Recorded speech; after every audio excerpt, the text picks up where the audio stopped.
Assassin's Creed Mirage. Is it just that? A mirage? Well, that is a pun that has already been overused, and I'm sorry to have done it to you again, but we're going to discuss this in several phases today, as well as why I'm all of a sudden covering Ubisoft games again, which I will have neatly organized into timestamps for your viewing pleasure down below, so be sure to take a look at those if you like that kind of thing, or just take it all in chronological order. Now, without further ado, remember, if you enjoyed today's video, don't forget to leave it a nice, thick, and juicy like. Of course, if you enjoy this kind of content and want more like it, be sure to hit that big red subscribe button right underneath the video. Also, got to thank my channel members. You guys help make these videos possible. If you do join, get access to the exclusive perks that they get. Be sure to check out that blue join button. Anyway, let's begin. First things up, the story.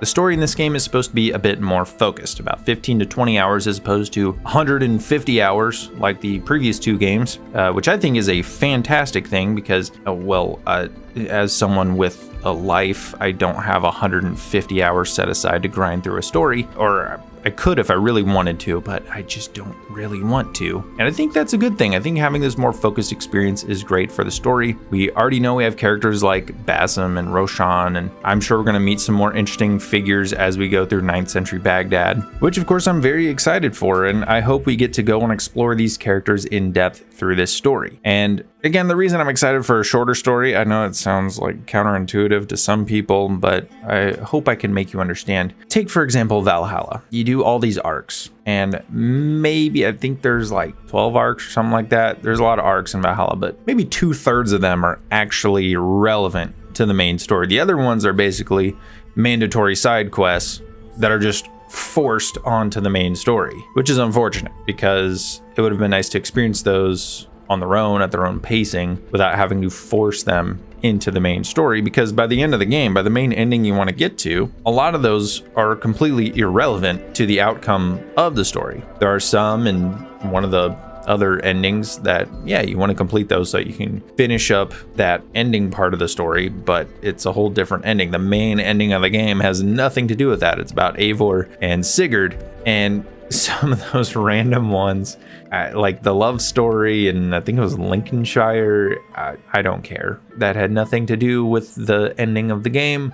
Why was that mandatory? And it's one of quite a few that are like that. So again, having that more focused experience, seeing that Basim's, we've already seen him, he becomes a hidden one. Seeing that we're going to have that type of story again, I think is very good. That apprentice and mentor sort of storyline, I think it's very appealing. It feels very Assassin's Creed, and I very much look forward to it. I'm very intrigued, not only because of that, but also the setting that it's in. I think that lends itself well to this type of game and this type of story. We're supposed to be seeing the end of the hidden ones and sort of how they transition into the actual assassins, which I think could be something very cool. And I think the way that Basim is succumbing to Loki, or remembering that he is Loki, I think could help play into some of the madness that we get with the assassins when they become the Assassin Brotherhood. Obviously, we know Basim isn't aware of this fact by the end of Valhalla when he says, oh, we're called assassins now. So I don't think we're going to see the full transition, but it'll at least be the beginning of it. And I'm curious to see what goes into this, what sort of kicks this off. I got to remember, the actual Assassin Brotherhood as we know it doesn't come around for about 200 years after this game is set, which is in about 861, I think they said. So I'm very curious to see what events go in motion to begin this transition. As we know, they are building Alamut Castle, which is shown in the trailer for the game. And speaking of the trailer, let's talk about gameplay, because we saw none. Yes, there were some things that were teased in the cinematic CGI trailer, such as new stealth tools and whatnot. I think that's great. I think that's fantastic. They showed some parkour, but again, it's not actual gameplay. Cinematic trailers can hint at some of the mechanics that are coming in the game, but that doesn't mean they're showing exactly how it's going to play out. And this is why I'm really skeptical with this game. This is my big mirage of this game, because they want to tell us a lot of the right things. They're outright telling us a lot of the things that I thought we were going to get with Valhalla. Here, this is the focus. It is parkour, it is stealth, and of course things like combat and whatnot. And there's no like dialogue choices and those kinds of things. I think that's a good thing. But I want to see them, because the biggest issue with Valhalla and Odyssey wasn't just some of those missing features. It was the fact that some of those features were there. They just had zero quality to them, zero depth to them. Think about the social stealth in Valhalla. What purpose does it serve? Did you ever actually use it aside from that one quest in London, ever. Because I did for video purposes, but I never had to do it. And I know there's the whole, oh, you should have the freedom of choice. Well, sometimes I want to have to make an actual decision that isn't just, I'm going to avoid this whole situation entirely, which is what Valhalla and Odyssey often present to you. In Valhalla in particular, and I made this point in the video that I made, the big long critique that I made, is you could go into social stealth if you wanted to, but it was just a slower version of, you could just run around the side and just climb over the wall, and that was it. It'd be the same outcome at the end. It's just a different way of doing things, and I think that's very uncompelling when it comes to gameplay. I think it's not as impactful of a gameplay decision. And hopefully with this game, we see more of those impactful gameplay decisions. They say things like crowds are coming back, like from Unity. Hopefully we get those live crowds like we were promised in Unity, where we can actually influence those crowds to have an effect on things in the city. I think that would be very, very cool. I think that would add an element of gameplay that I've been itching for ever since they tease us with it, and then we're never able to run the game with it in Unity. Hopefully we see something that is really fleshed out with that. I would be very excited to take advantage of some crowd mechanics. I think that would be a perfect way to implement social stealth, and I think that could open up some awesome things, especially when it comes to black box assassinations, which are also supposed to be coming back, which again, I think it is great. I think it's fantastic. There's also supposed to be some revamped parkour. Now, keep in mind, I'm also saying there's supposed to be. Keep that in mind while I'm saying this. There's supposed to be some revamped parkour. Does that mean it's going to be like Unity's parkour or like the classic games parkour? I want it to be. Trust me, I want it to be exactly like that. I want it to be fluid. I want it to be beautiful to look at. I want it to have tons of different moves that you can pull off. I want all those things, but is that what we're going to get? I don't know, because we haven't seen gameplay of it. In my opinion, the best possible outcome is something like a very beautiful and responsive version of Unity's parkour. The worst possible outcome is basically, if this is the one that I'm leaning towards because I'm very skeptical about this game, is basically take Origins and you can side eject and back eject. And the city's built a little bit more for parkour and accommodating parkour. That is the worst case scenario. Valhalla had very slow, because Eivor is a Viking, so a little bit heavier, a little bit slower moving. I get that. But Origins, Odyssey, Valhalla had basically zero parkour mechanics aside from push the stick forward and go. And I think that's unfortunate. Again, because I think that they're, with the settings they had, I get it, but I think in an Assassin's Creed game, especially one like this, you need to be able to put together actual parkour moves. You need to have some depth to the movement and the parkour. That matters a lot to the experience of one of these games. So that's something they absolutely need to nail. And until they see gameplay, I'm going to be very skeptical of this.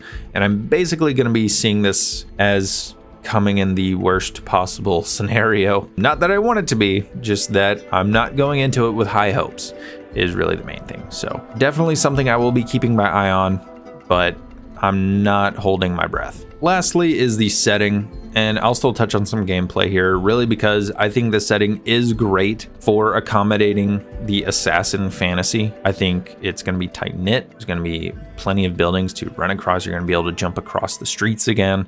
Something very similar to Assassin's Creed 1, but I do believe they said in the marketing that it's going to be about the size of Unity's Paris. I don't think it's going to have a lot of the verticality of Unity's Paris. Again, I think just the general feel is going to be similar to something like Assassin's Creed 1 in that style, not only because the time periods are fairly close together, but it's also a similar part of the world, which I don't think is a bad thing. I really enjoy exploring the cities in Assassin's Creed 1. I just go around and free run from time to time. It's just a very fun game that I think has aged pretty well. It's a little repetitive, but there's some tricks to make it feel a bit more organic, and after some time away from it, it is nice to jump back into. So I do like that. But as far as the actual setting itself, I do think 9th century Baghdad is a great place to go. Number one, again, you have this transition from the hidden ones into the assassins. I think the beginning of that is going to be interesting. You have, of course, Alamut, The castle there is being built. Very interesting for story purposes. I don't think historical figures of this time are as significant as they would be in other games. There isn't someone that stands out as this iconic figure you've read about in a history book necessarily, but that doesn't mean that there can't be interesting historical figures in the game. I just don't think that there's going to be someone who's very recognizable, where off the bat you're like, oh, I know that guy. Again, that doesn't mean that there won't be good characters. It doesn't mean that there won't be a good story. It just means that I don't think they're going to lean so heavy into, oh, look at this historical figure, kind of like in Syndicate, where you literally run into Charles Dickens, which was very cliche. Things like that. I don't think it's a bad thing. I don't really come to these games just to meet historical figures. I like a good, well-written character. If they happen to be a historical figure, great, like Leonardo da Vinci. It didn't have to be Leonardo da Vinci, but it was cool that he was, and he was a very well-written character, and that's what I appreciate far more. So that's really the thing with that. Like I said, the city itself is cool. I like that it's a very unique city. You've got the House of Wisdom in the middle. It's a circular city, very unique kind of feel, adds a element. It's like you're stepping into a different world, and I love games like that where it's like, yes, this is actually a place that existed, but it's here in this game and it feels like an alien planet. I think that's freaking cool. There's a lot of games that do that well, and I think this will be another one just because of how unique the city is. I think the Islamic Golden Age is a great time period to go to. The House of Wisdom is a place that I think is not looked on as much as it should be for the amount that it has done for modern knowledge of ancient knowledge, if that makes sense. A lot of the works that were preserved from the Greek and the Roman world were preserved by the Baghdad House of Wisdom, and that's the only reason we know of some of those works today. So I think that's very important, and I think being able to go to a place like that is freaking cool. In conclusion, that doesn't mean I'm not skeptical. I have my reservations with this game. They have said a lot of cool things, but a lot of these games, they do say a lot of things too that does not mean that they're real or that they're, nothing is true. Everything is permitted. You know what I'm saying? You guys get it? It doesn't mean that it's actually going to turn out the way that we build the game in our heads when they tell us these things. Also doesn't mean that that's not the case, that it could turn out exactly how we want it to. We don't know yet, and I would strongly urge everyone, especially if you're someone like me who misses those classic Assassin's Creed games, to have reservations going into this game. Because I think with Valhalla, a lot of us got a little overhyped for some things. We're looking for certain things in areas that were maybe hinted with, but really were not as prominent as we were hoping they were going to be, and a lot of us were disappointed. And hopefully with this game that's not the case, but I'm going into it with my jaw clenched. So now let's talk about why I'm covering Ubisoft games again.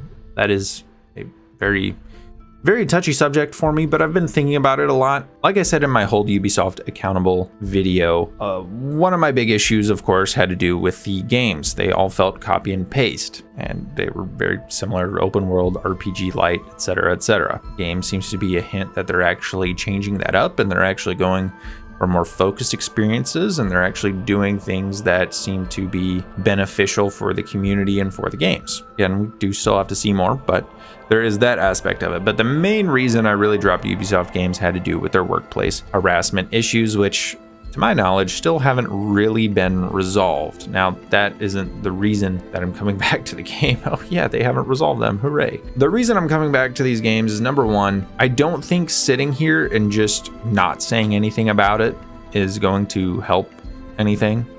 I do think that in covering these games, I can also raise a voice about these issues. Not that I'm going to make some massive impact, but it's at least a part of the conversation. And I feel like it was a immature emotional response on my end to just say, oh, no, I'm going to drop myself of this completely. I want nothing to do with it. I think now, in hindsight, could have done more for me to go and actually discuss even more some of the issues that I had with Ubisoft and how they conduct themselves as a company. And again, I'm not a massive channel. I'm not someone influential at Ubisoft, but it's better to be a small part of the overall conversation than to be someone who is just simply avoiding that when I do have things to say about it. And that's really why I'm coming back to this. I have this community that I did build up over that time, and I do miss that community. These are the games. While I don't have the same passion for them that I used to, there's still a community out there that I miss talking to, that I miss having these discussions with, and I think that's a very important aspect in all this, is just fostering a community that enjoys these games and